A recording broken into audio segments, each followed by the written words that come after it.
दुष्ट सर्प। एक जंगल में एक बहुत पुराना बरगद का पेड़ था। उस पेड़ पर घोंसला बनाकर एक कौवा और कौवी का जोड़ा रहता था।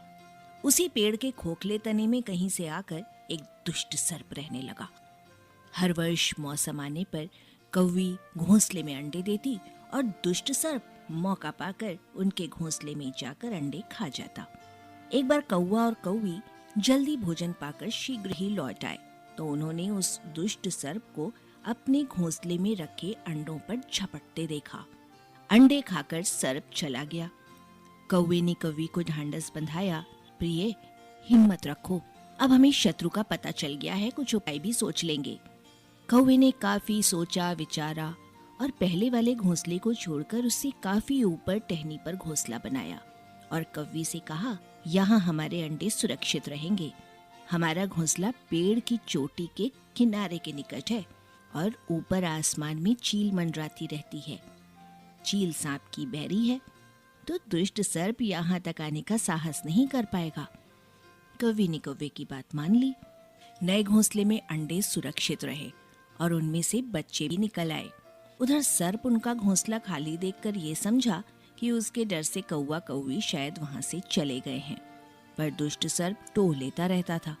उसने देखा कि कौवा कौवी उसी पेड़ से उड़ते हैं और लौटते भी वही हैं, तो उसे ये समझते देर नहीं लगी कि उन्होंने नया घोंसला उसी पेड़ पर ऊपर बना रखा है। एक दिन सर्प खोह से निकला और उसने कौवों का नया घोंसला खोज लिया। घोंसले में कौवा दंपति के 3 नवजात शिशु थे। दुष्ट सर्प उन्हें एक एक करके घपाघप निकल गया और अपनी खोह में लौटकर डकारें लेने लगा। कौवा और कौवी लौटे तो घोंसला खाली पाकर सन्न रह गए।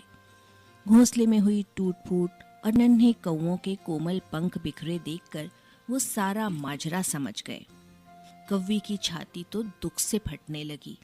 वो बिलक उठी, तो क्या हर वर्ष मेरे बच्चे सांप का भोजन बनते रहेंगे?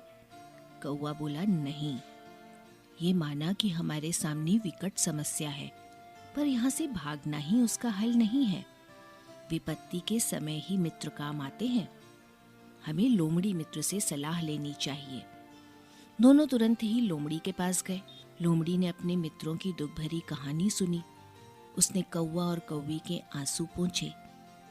फिर काफी सोचने विचारने के बाद कहा, मित्रों, तुम्हें वो पेड़ छोड़कर जाने की जरूरत नहीं है। मेरे दिमाग में एक तरकीब आ रही है जिससे उस दुष्ट सर्प से छुटकारा पाया जा सकता है। लोमड़ी ने अपने चतुर दिमाग में आई तरकीब बताई। लोमड़ी की तरकीब सुनकर कौवा कौवी खुशी से उछल पड़े। उन्होंने लोमड़ी को धन्यवाद दिया और अपने घर लौट आए। अगले ही दिन योजना अमल में लानी थी। उसी वन में एक बहुत बड़ा सरोवर था। उसमें कमल और नरगिस के फूल खिले रहते थे। हर मंगलवार को उस प्रदेश की राजकुमारी अपनी सहेलियों के साथ वहां जल क्रीड़ा करने आती थी। उनके साथ अंगरक्षक और सैनिक भी आते थे। इस बार राजकुमारी आई और सरोवर में स्नान करने जल में उतरी तो योजना के अनुसार कौवा उड़ता हुआ वहां आया। उसने सरोवर के तट पर राजकुमारी और उसकी सहेलियों द्वारा उतार कर रखे गए कपड़ों और आभूषणों पर नजर डाली। कपड़े के ऊपर था राजकुमारी का प्रिय हीरे और मोतियों का विलक्षण हार। कौवे ने राजकुमारी तथा सहेलियों का ध्यान अपनी ओर आकर्षित करने के लिए कांव कांव का शोर मचाया। जब सबकी नजर उसकी ओर घूमी तो कौवा राजकुमारी का हार चोंच में दबाकर ऊपर उड़ गया। सभी सहेलियां चीखीं, देखो देखो, वो राजकुमारी का हार उठाकर ले जा रहा है। सैनिक ने ऊपर देखा तो सचमुच एक कौवा हार लेकर धीरे धीरे उड़ता चला जा रहा था। सैनिक उसी दिशा में दौड़ने लगे। कौवा सैनिकों को अपने पीछे लगाकर धीरे धीरे उड़ता हुआ उसी पेड़ की ओर ले आया। जब सैनिक कुछ ही दूर रह गए तो कौवे ने राजकुमारी का हार इस प्रकार गिराया कि वो सांप वाली खोह के भीतर जा गिरा। सैनिक दौड़कर खोह के पास पहुंचे। उनके सरदार ने खोह के भीतर झांका। उसने वहां हार और उसके पास ही एक काले सर्प को कुंडली मारे देखा। वो चिल्लाया, पीछे हटो, अंदर एक नाग है। सरदार ने खोह के भीतर भाला मारा। सर्प घायल हुआ और फुफकारता हुआ बाहर निकला। जैसे ही वो बाहर आया, सैनिकों ने भालों से उसके टुकड़े टुकड़े कर डाले। इस कहानी से हमें सीख मिलती है, बुद्धि का प्रयोग करके हर संकट का हल निकाला जा सकता है।